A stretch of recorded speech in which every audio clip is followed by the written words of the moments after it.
ಇವತ್ತು ಮಾರನೇ ದಿವಸ ದಾರೆ ರಾತ್ರಿಗೆ ನಾವು ಶ್ರಾವಣದ್ದು ಲಾಸ್ಟ್ ಅದು ಶ್ರಾವಣದಲ್ಲಿ ಶ್ರಾವಣ ಶನಿವಾರಕ್ಕೆ ಬಂದು ಹೋಗ್ತೀರಾ? ಅದು ಸರಿ. ಇನ್ನೂ ಸಿಕ್ಕಾಪಟ್ಟೆ ಜನ ಬರ್ತಾರೆ, ತುಂಬಾ ಜನ. ತುಂಬಾ ನಾವು ಜನ. ಸಣ್ಣವರಿದ್ದಾಗಿಂದ ಬರ್ತಾ ಇದ್ವಿ, ಈ ದಾರಿಯಿಂದ ಬರ್ತಾ ಇದ್ವಿ. ತೇರು 3 ದಿವಸ ಜಾತ್ರೆ, ದೇವಗಳ ಮುಂದೆ ಜೀಪ್ಗಳು. ಅವತ್ತು ಅಲ್ಲೂ ಪ್ರೋಗ್ರಾಮ್ ಪಲ್ಲಕ್ಕಿಗಳಿದೆ, ಇಲ್ಲೂ ತೇರು ಇದು ದಾರೆ. ಬೆಳಗ್ಗೆ ಮೆರವಣಿಗೆ. ಆ ಎಮ್ಮ ಬಂದ್ರೇನೆ, ಎದುರು ಬಂದ್ರೇನೆ ಆ ಎಮ್ಮ ತೇರು ಕದ್ಲೋದು. ನಮಸ್ಕಾರ, ಶ್ರೀ ಕೃಷ್ಣಾರ್ಪಣಮಸ್ತು. ಈ ಸ್ಥಳಕ್ಕೆ ನಾವು ತುಂಬ ಬರ್ತಾ ಇರ್ತೀವಿ. ಇದು ಬನ್ನರ್ಘಟ್ಟ ಬೆಟ್ಟ ಮೇಲೆ ಇರುವಂಥ ಸುವರ್ಣಮುಖಿ ಕ್ಷೇತ್ರ. ಈ ಕ್ಷೇತ್ರಕ್ಕೆ ಬಂದಾಗ ಲಾಸ್ಟ್ ಟೈಮ್ ತುಂಬ ವಿಡಿಯೋ ಎಲ್ಲ ಇತ್ತು. ಇವಾಗ ಮತ್ತೆ ಇಲ್ಲಿರುವಂಥ ವಿಶೇಷಗಳನ್ನ ತಿಳಿಸಿ ಹೇಳೋಣ ಅಂತ ವಿಡಿಯೋ ಮಾಡ್ತಾಯಿದ್ದೀನಿ. ಉದ್ದೇಶ ಇಷ್ಟೇ, ಇದೊಂದು ಪುರಾಣ ಪ್ರಸಿದ್ಧ ಇರೋವಂಥ ಸ್ಥಳ.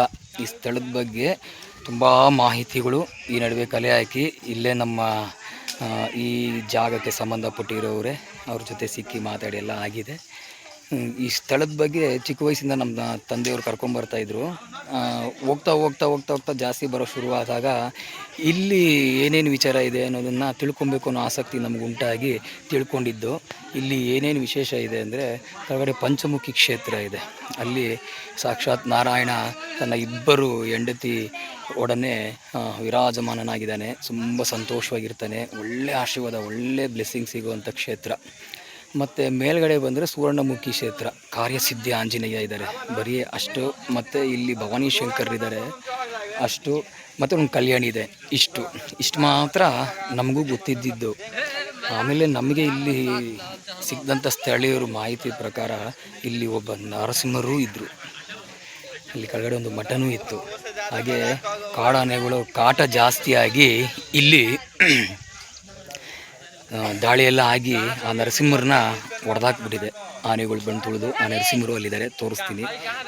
ಮತ್ತು ಹಿಂದೆಗಡೆಯಲ್ಲಿ ಅಂಬಾಭವಾನಿ ಇದ್ದಾರೆ, ಮತ್ತು ಭವಾನಿ ಇದ್ದಾರೆ, ಮತ್ತು ದುರ್ಗಿ ಇದ್ದಾಳೆ, ತಾಯಿ ಚಾಮುಂಡೇಶ್ವರಿ, ನಮ್ಮ ಕುಲದೇವತೆ ಚೌಡೇಶ್ವರಿ ಅವರು ಇದ್ದಾರೆ. ಇದನ್ನ ಎಷ್ಟು ಪವಿತ್ರ ಕ್ಷೇತ್ರ ಅಂದರೆ, ಇಲ್ಲಿ ಪಾಂಡವರು ಕೂಡ ವನವಾಸಕ್ಕೆ ಬಂದಂಥ ಸಂದರ್ಭದಲ್ಲಿ ಇಲ್ಲಿ ಬಂದಿದ್ದರು ಅಂತ ಪ್ರತೀತಿ ಇದೆ. ಮತ್ತು ಕೆಳಗಡೆಯಿಂದ ನೀವು ಬೆಟ್ಟ ಹತ್ತಿ ಬರಬೇಕಾದ್ರೆ ಅಲ್ಲೂ ಕೂಡ ಆಂಜನೇಯನ ಪಾದ ಇದೆ. ಅವನು ಸಂಜೀವಿನಿ ಪರ್ವತನ ತೊಗೊಂಬರಕ್ಕೆ ಹೋಗ್ಬೇಕಾದ್ರೆ ಆ್ಯಕ್ಚುಲಿ ಅವನು ದಕ್ಷಿಣದಿಂದ ಉತ್ತರಕ್ಕೆ ಹೋಗ್ಬೇಕಾದ್ರೆ ಹೆಜ್ಜೆ ಇಟ್ಟು ಆರಿರೋಂಥ ಒಂದು ಹೆಜ್ಜೆನೂ ಇದೆ. ಅದನ್ನು ನಾನು ಹೋಗ್ತಾ ತೋರಿಸ್ತೀನಿ, ಇಲ್ಲಾಂದರೆ ಬರುತ್ತೆ, ನೋಡ್ತಾ ಇರಿ. ಮತ್ತು ರಾಮತೀರ್ಥ ಒಂದಿದೆ, ಅಲ್ಲಿ ಒಂದು ರಾಮತೀರ್ಥ ಕೂಡ ಒಂದಿದೆ. ಆ ರಾಮತೀರ್ಥನ ಹೋಗ್ಬೇಕಾದ್ರೆ ಅಲ್ಲಿ ತೋರಿಸ್ತೀನಿ. ಮತ್ತು ವಾಗ್ಮಿ ಬೆಟ್ಟ ಅಂತ ಆ ಬೆಟ್ಟಕ್ಕೆ ಹೆಸರು. ಅಲ್ಲಿ ಲಕ್ಷ್ಮೀ ನರಸಿಂಹರು ಇರೋದು ವಿಶೇಷ. ಅಷ್ಟು ವಿಶೇಷವಾಗಿರುವಂಥ ಕ್ಷೇತ್ರ. ಒಂದ್ಸಲಿ ಬಂದೋಗಿ, ತುಂಬ ಪವಿತ್ರವಾದ ಕ್ಷೇತ್ರ, ತುಂಬ ಶಕ್ತಿ ಇದೆ. ಈ ಕಲ್ಯಾಣಿಯಲ್ಲಿ ಮುಳುಗಿ ಹೇಳಿದ್ರೆ ಚರ್ಮ ಕಾಯಿಲೆಗಳೆಲ್ಲ ವಾಸಿ ಆಗುತ್ತೆ, ಆಸ್ಮಾ ವಾಸಿ ಆಗುತ್ತೆ ಅಂತೆಲ್ಲ ಹೇಳ್ತಾರೆ. ಆಸ್ಮಾ ವಾಸಿ ಆಗುತ್ತೆ ಅಂತ ಇವಾಗ ಯಾರೋ ಬಂದು ಕೆಮ್ತಾಯಿದ್ರು. ಮತ್ತು ಅದು ಅವರವರು ನಂಬಿಕೆ. ಬಟ್ ಆದರೆ ಚರ್ಮ ಕಾಯಿಲೆಗೆ ತುಂಬ ಒಳ್ಳೊಳ್ಳೆ ಜಾಗದಲ್ಲಿ ಈ ಜಾಗನೂ ಒಂದು. ಇಲ್ಲಿ ಮುಳುಗಿ ಎದ್ದಿದ್ರೆ ಚರ್ಮ ಕಾಯಿಲೆಗಳು ವಾಸಿ ಆಗುತ್ತೆ ಅಂತ ಕೂಡ ಇದೆ. ಮತ್ತು ಪಾಂಡವರು ವನವಾಸಕ್ಕೆ ಬಂದಾಗ ಒಂದು ನಾಯಿ ಈ ನೀರಿದೆ ಅಂತ ಕಂಡುಹಿಡ್ದಿದ್ದು ಅಂತಲೂ ಇಲ್ಲಿ ಸ್ಥಳೀಯರು ಹೇಳಿದ್ರು. ಏನಂದರೆ ಅವರು ವನವಾಸಕ್ಕೆ ಬಂದು ಕೂತಿರ್ತಾರೆ, ನೀರಿರಲ್ಲ.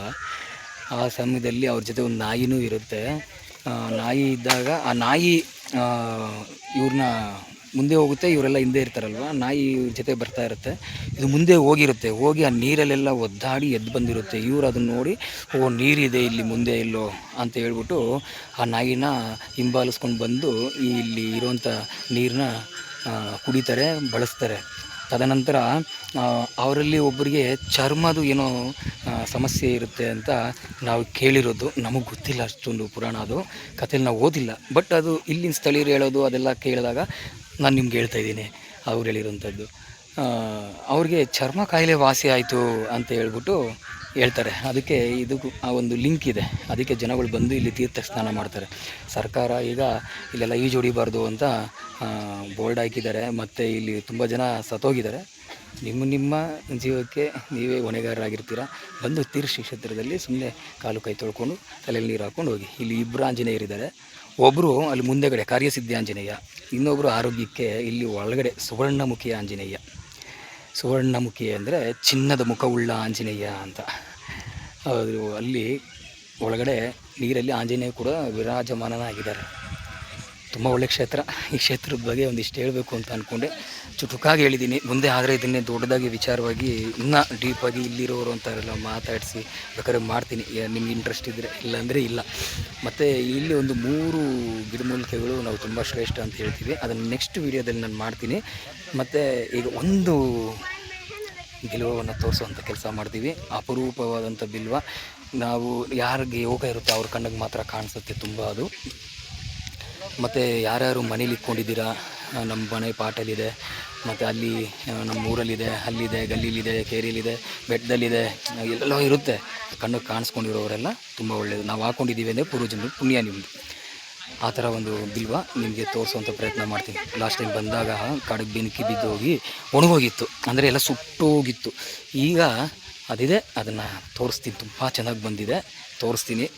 ಆಮೇಲೆ ಬಂದು ಗಿಡಗಳನ್ನೆಲ್ಲ ಏನು ಮಾಡಬೇಡಿ, ತೊಂದರೆ ಕೊಡಬಾರ್ದು. ನಾವು ಕೂಡ ಕೀಳಲ್ಲ, ಅದು ಮುಟ್ಟಿದ್ರೆ ಸಾಕು, ಅದು ನೆರಳಲ್ಲಿ ಪಾಸ್ ಆದರೆ ಸಾಕು, ಅಷ್ಟು ಒಳ್ಳೆಯದು. ಆ ಗಿಡದ ಬಗ್ಗೆ ಇನ್ನು ಕೆಲವು ಮಾಹಿತಿ ಗಿಡ ತೋರಿಸಿ ಹೇಳ್ತೀನಿ. ಇಷ್ಟು ಮಾತಾಡಿ ಮುಗಿಸಿದ್ಮೇಲೆ ನನ್ನ ಮಗನು ನಾನು ವೀಡಿಯೋ ಮಾಡ್ತೀನಿ ಅಂದ. ಸರಿ ಒಂದು ಹಾಡು ಹೇಳ್ತಿದ್ಯಾ ಅಂತ ಕೇಳಿದೆ. ಅದಕ್ಕೆ ಅವನು ಆಯ್ತು ಡ್ಯಾಡಿ ಹೇಳ್ತೀನಿ ಅಂದ. ಯಾವ ಹಾಡು ಹೇಳ್ತಾನೆ ಅಂತ ನೀವೇ ಕೇಳಿ. ಒಳ್ಳೆ ಹಾಡು, ಅವನ ಬಾಯಲ್ಲಿ ಕೇಳಬೇಕು. ಹೇಳು. ಹೌದಾ? ಯಾವ ಹಾಡು ಹೇಳ್ತೀಯ? ಹೇಳ್ತೀನಿ ಇರ್ದಡಿ.